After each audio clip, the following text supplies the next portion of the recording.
कावेरी विजयनगर मध्ये राहायची आणि शेताच्या नावाखाली तिच्या जवळ फक्त वृक्ष जमिनीचा एक तुकडा होता. ती बिचारी दिवस रात्र राबायची जेणेकरून काही उगवता येईल. आणि तिचा नवरा ब्रिज जणू आळशांचा राजाच होता.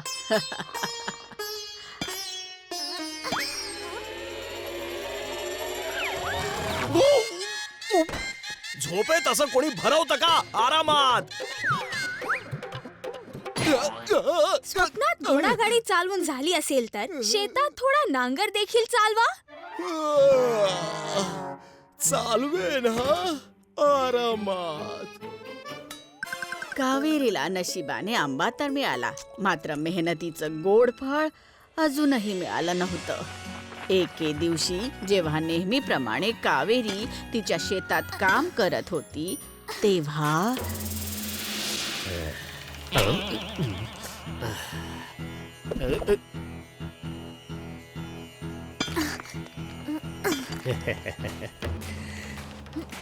ताई, या वृक्ष जमिनीवर इतकी का मेहनत करताय?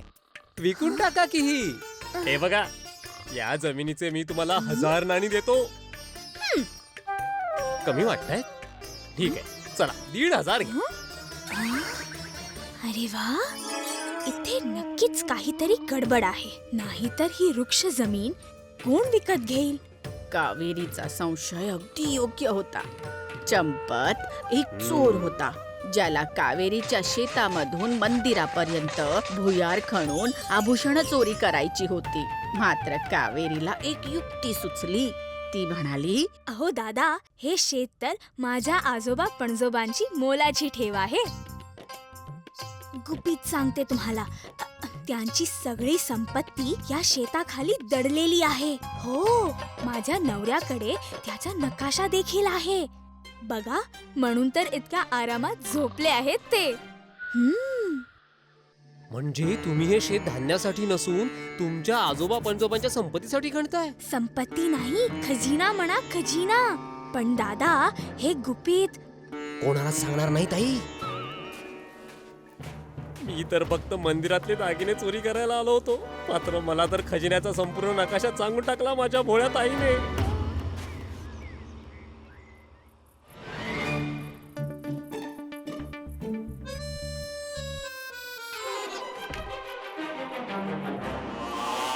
चला खजिना शोधूया.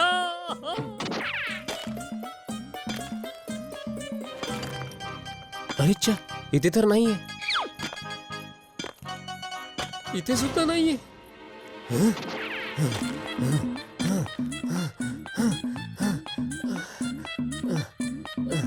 इथे पण नाहीये. अख्खं शेत खणलं, पण काहीच सापडलं नाही. जे काम कावेरी इतक्या दिवसांपासून करू शकली नव्हती ते काम त्या चोराच्या हातून तिने एका रात्रीत करून घेतलं.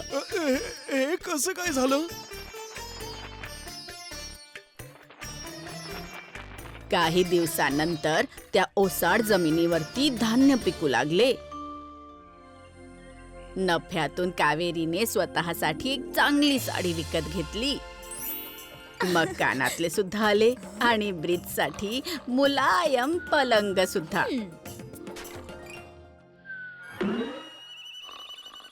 घरात आता बऱ्याच वस्तू नव्या होत्या, फक्त जुन्या घराशिवाय. ओहो, या घराचं मी काय करू? अहो, तुमच्या स्वप्नातला बंगला बांधून झाला असेल तर आपल्या वास्तव्यातल्या घराबद्दल थोडा विचार करा. मोडकळी झालंय ते. हो, विचार करीन आरामात.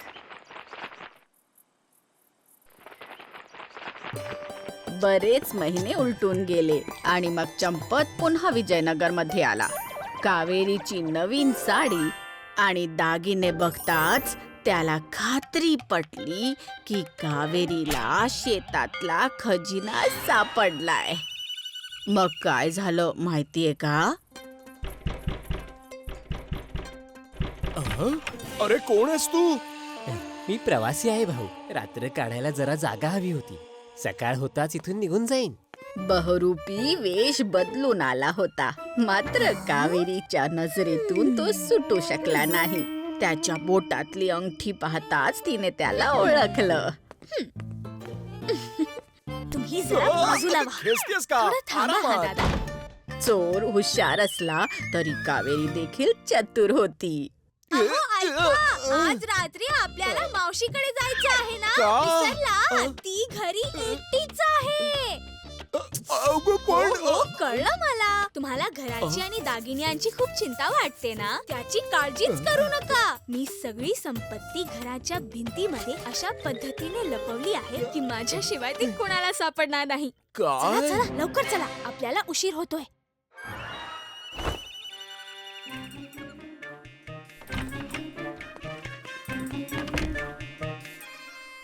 दादा, तुम्ही घरावर लक्ष ठेवा. आम्ही सकाळपर्यंत परत येऊ. ठीक आहे ताई.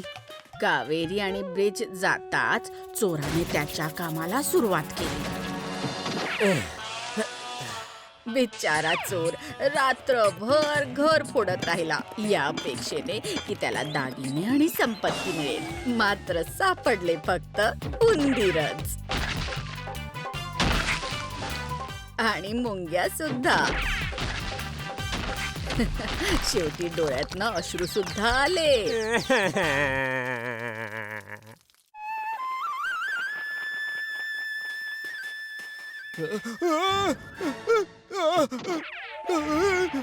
माझं घर, माझं एकुलतं एक घर तोडलं. आता मी कुठे आराम करणार? आराम. अहो, हे घर तर पडायलाच आलं होतं. काय? मातीचे घर किती काळ टिकणार? नवीन घर बांधण्यासाठी हे पाडायलाच हवं होतं ना. आणि अच्छा. पाड्याचे नाणी देखील द्यावी लागली असती. आता तरी खुश व्हा. चोर न कळत का होईना आपलं काम करून गेला. आणि अशा पद्धतीने कावेरीने यावेळी देखील चोराला मूर्ख बनवून स्वतःचं काम त्याच्याकडून काढून घेतलं. कावेरीचं नवीन घर बनलं. तो चोर पण कावेरीचा सूड उगवण्यासाठी परत आला, मात्र यावेळी एका वेगळ्या वेशात. घ्या, बांगड्या घ्या, लाल घ्या, पिवळ्या घ्या, निळ्या घ्या, हिरव्या घ्या. अंगठी.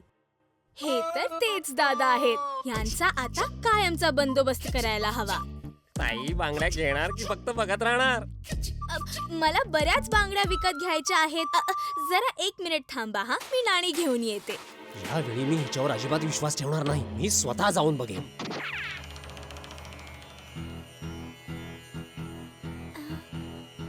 अरे, नाणी कुठे गेली? इथेच तर ठेवली होती. इथे सुद्धा सापडत नाहीयेत. अच्छा, तर माझ्या भोळ्या ताईने चोरीच्या भीतीने नाणी झाडाच्या ढोलीत लपवून ठेवली आहेत काय? उफ्फ, आता मी काय करू? कुठे ठेवली आहेत मी ती नाणी?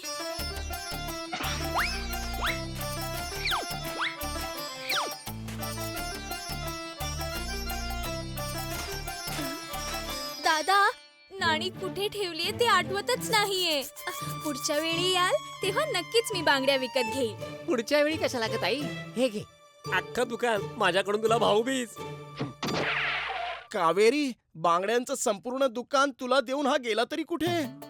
झाडाच्या ढोलीत खजिना शोधण्यासाठी. हा तोच चोर होता. यावेळी मी त्याचा असा बंदोबस्त केला आहे की तो पुन्हा येणार नाही. त्याच्या आयुष्यातली वर्ष संपून जातील, मात्र झाड संपणार नाही.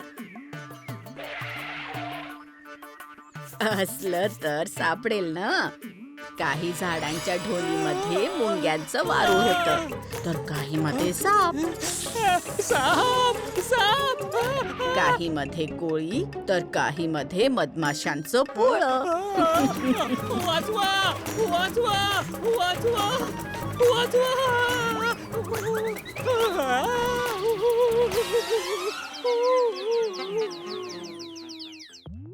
विजयनगरमध्ये उडंका नावाचा एक माणूस राहायचा. प्रत्येक व्यक्तीची काही ना काहीतरी ओळख असते. त्याचप्रमाणे उडंकाची ओळख होती त्याची कंजूशी. तो इतका कंजूस होता की स्वतःची चप्पल देखील हातात घेऊन चालायचा. अरे वा आहा, मजाच आली बुवा. पै पै साठून कसला भव्य विवाह सोहळा होता. कसलं भव्य जेवण. स्वादिष्ट नारळाची वडी. वा वा वा. मी आजवर अशी कधीच बर्फी खाल्ली नाही. पै पै जोडून. तुम्ही अशी बर्फी कधीच खाल्ली नव्हती आणि मी तर तुमच्यासारख्या कंजूस माणसाशी लग्न केल्यानंतर बर्फीच खाल्ली नाही. हं. अगं माझं ऐक तरी. पुढच्या वेळी पुन्हा मेजवानी असेल की तेव्हा तुझ्यासाठी घेऊन येईन. माहित नाही पुढच्या वेळी मेजवानी कधी होईल ते. पुढची मेजवानी तुम्ही नारळ आणून दिलं तर मी लगेच बनवून देईन. पण तुम्हाला नारळ आणा असं सांगणं म्हणजे म्हशीसमोर पिपाणी वाजवण्यासारखं आहे हो.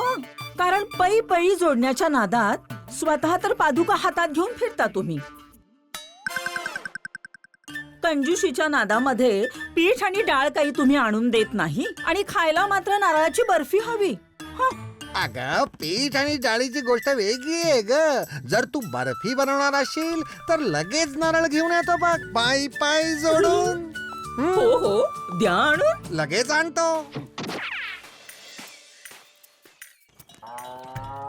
नारळ घ्या नारळ.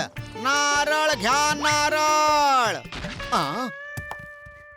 अहो भाऊ कितीला दिले? प्रत्येक नारळ 5 नाण्यांना दिला.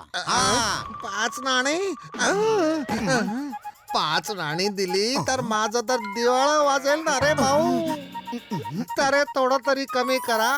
पै पै जोडून. पै पै जोडून जर तुम्हाला हे नारळ स्वस्तात हवं असेल तर 10 मैल चालत जा. तिथे तुम्हाला हे नारळ 3 नाण्यात मिळू शकेल. काय 5 नाण्यांचा नारळ केवळ 3 नाण्या?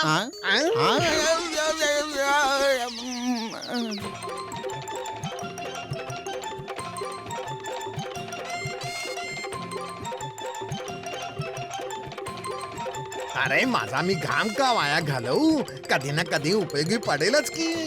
हुडंका दुसऱ्या नारळ विकणाऱ्याकडे जाऊन पोहोचतो आणि त्याची हाव अजूनच वाढते. 3 नाण्यांचं नारळ जर तुम्हाला 2 नाण्यात हवं असेल तर 10 मैल पुढे जा. अरे पैसे वाचवण्यासाठी तर मी जगाच्या कुठल्याही कोपऱ्यापर्यंत जाऊ शकतो.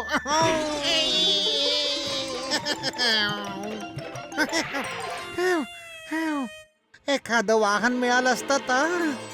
अरे वा मिळालं.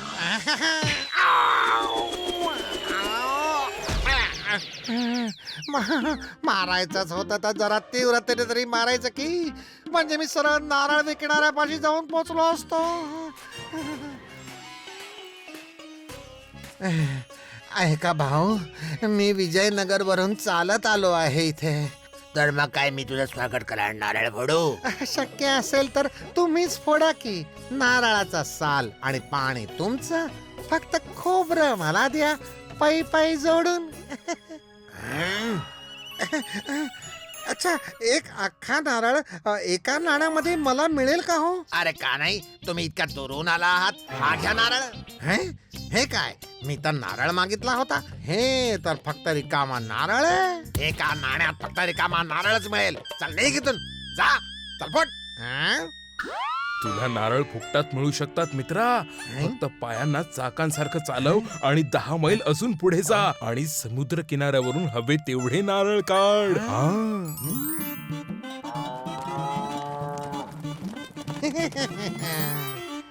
अरे वा वा.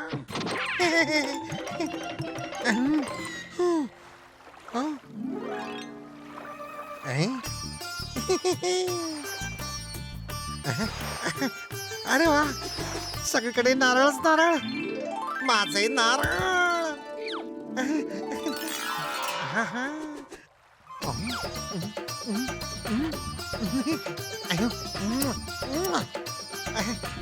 अरे अरे तू ना. अरे हे काय होत आहे. अरे वाचवा. अरे कोणतरी वाचवा रे मला. मी लटकलोय. कोणी ऐका. कोणी ऐका. पाय पाय जोडू. अरे हे कसं काय झालं? कसं आणि काय ते नंतर सांगतो. तू माझी खाली उतरायला मदत तरी कर. मी कशी काय मदत करू शकतो? अरे स्वतः हत्तीवर बसलायस तरी थोडस डोकं नाही का चालवता येत तुला. पाय पाय जोडू. हत्तीवर उभा राहा आणि माझ्या पायांना पकड, मग मी उतरेन. ठीक आहे? हो हे सगळं करायला तर खूप वेळ लागेल आणि मी थोड्याशा घाईतच आहे. मात्र हो, जर तू मला 100 नाणी दिलीस तर मग मी विचार करू शकतो. 100 नाणी?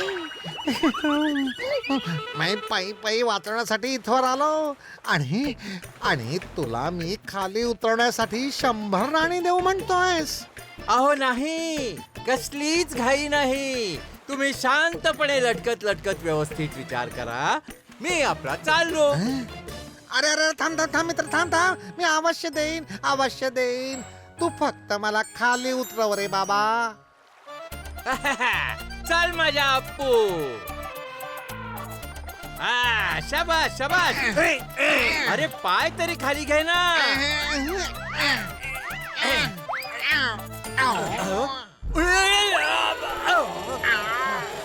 अरे अप्पू कुठे चाललास? अप्पू, अरे कुठनं मी तुला सोडवण्यासाठी म्हणून आलो आणि मी तिथे अडकून पडलो. आता मी कोणाला बोलवू? इथं तर कोणीच दिसत नाहीये. मिळालं. वाचवा इकडे. इथे आता तुम्हीच आहात जे खाली उतरण्यासाठी आमची मदत करू शकता. हो का नाही. फक्त मी त्या बदल्यात तुमच्याकडून 1000 नाणी घेईन. काय? 1000 नाणी?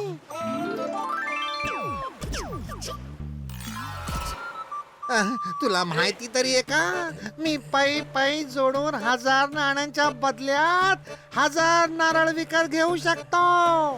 हो आणि मला हे देखील माहित आहे की 1000 नाणी नाही दिली तर तुम्हा दोघांच्या हाडांचे 1000 तुकडे होऊ शकतात. मी तर चाललो बाबा. अच्छा बरं ठीक आहे. मी देईन.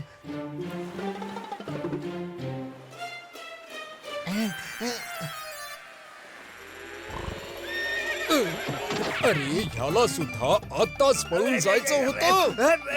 अरे माझे हात निसटत चाललेत. तू हात सोडू नकोस. तू हात सोडलास तर आपण सगळेच पडू. माझा हात गेलो कामातून. माझी नाणी. अगं ऐकतेस का?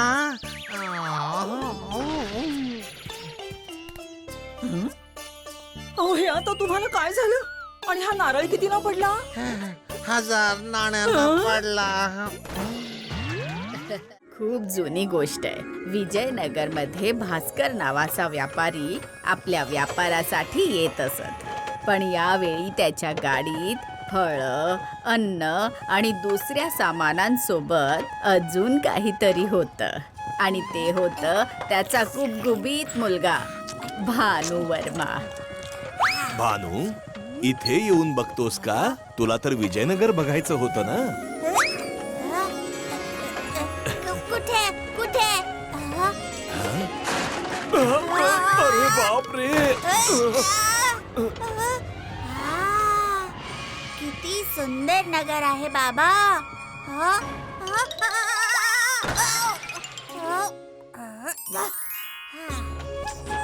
काय, कसे आहात काका? खूप छान भास्कर बाळा.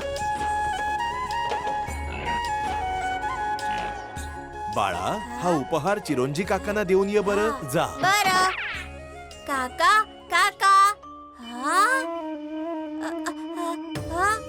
हे काय?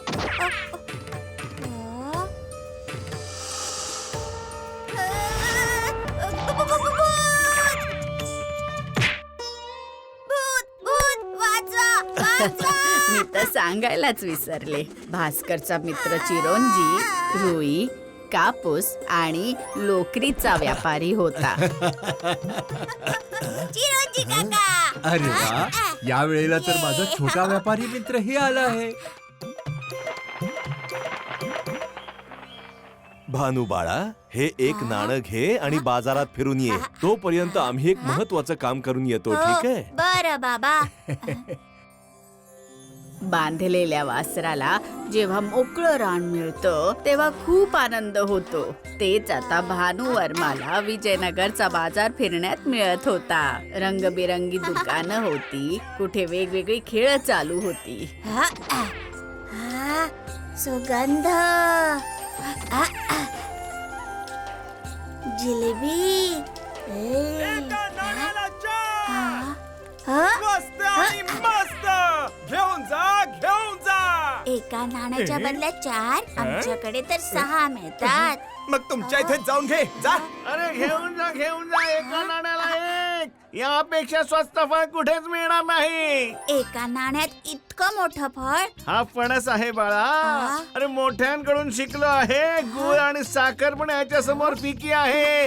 अरे चाखून तर बघ बाळा. हे घ्या एक नाणं.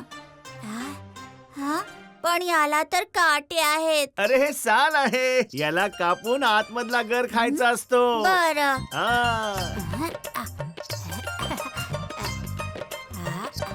व्यापारी वडिलांचा व्यापारी मुलगा आहे. एका नाण्यात एवढं मोठं फळ घेऊन आलोय. बाबा तर खुश होतील. अरे काटे टोचले.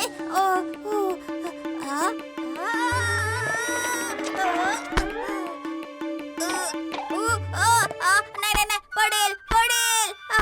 आता काय करू काय करू.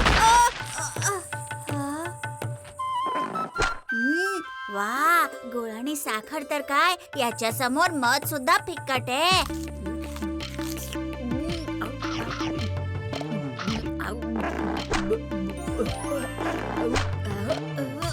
हे गोड तर आहे पण खूपच चिकट आहे. अरे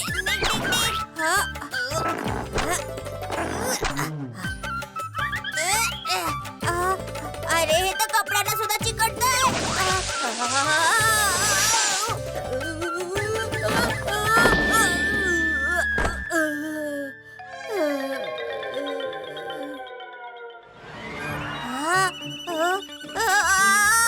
हे काय झालं. बाबा तर येतच असतील. आता काय करू. गरम पाणी. अरे भानू, अरे बाबांनी जर मला या अवस्थेत पाहिलं तर खूप रागवतील. ए भानुवर्मा, असं दिसतंय की त्याला विजयनगर खूपच आवडलेलं आहे.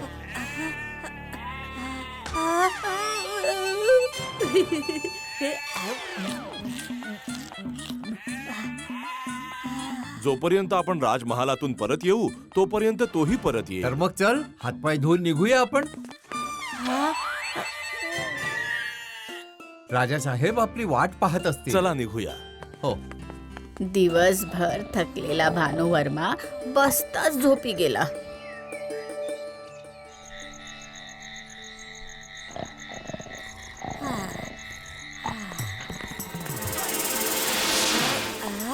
चुंगी, असं वाटतं इथे कोणीच नाहीये रे. चोर आले. 1 2 3 4 जेवढ्या मेंढ्या उचलू शकतो तेवढे उचलू येणार आहे. मुंगी चल.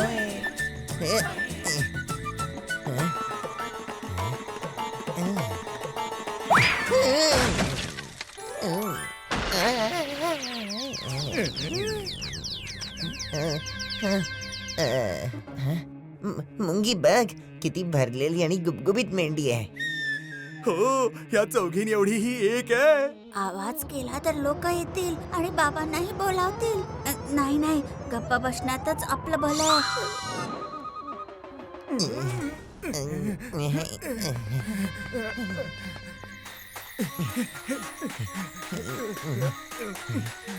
चुंगी बघ तरी.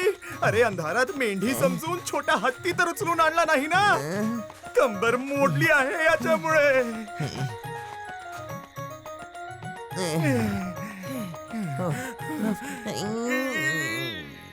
अरे उठ ग. मुंगी, बहुतेक मेंढी थकली आहे. बघ ना किती शांतपणे झोपली आहे ती.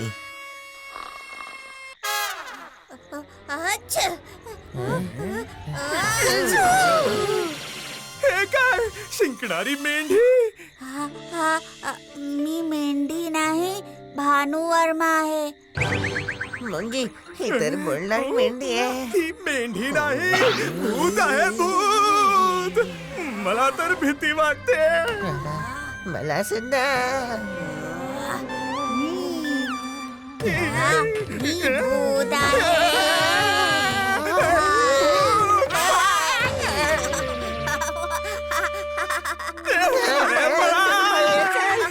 चुंगी, आता काय करायचं?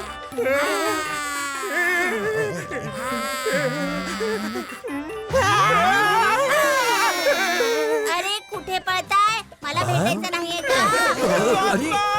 अरे भेटून तरी जा. अरे हा तर माझ्या भानूचा आवाज आहे. भानू वर्मा, अरे ही काय अवस्था केलीयस? अहो बाबा, तुम्ही मी काही नाही केलंय. हे सगळं कपटी फणसाने केलंय. जर हाताला तेल लावलं असतं तर फणसाचा चिक चिकटला नसता. पण काही हरकत नाही, शिकवण तर मिळाली. यात काय आहे बाबा? बाळा, हा राजा विद्याधरजींनी उपहार दिलाय आपल्याला. बघू याच्यात काय आहे. हो, इथे सुद्धा कपटी फणस. मला कोणत्याही संकटात नाही पडायचंय. If you like this video, subscribe to our channel Murthy Media.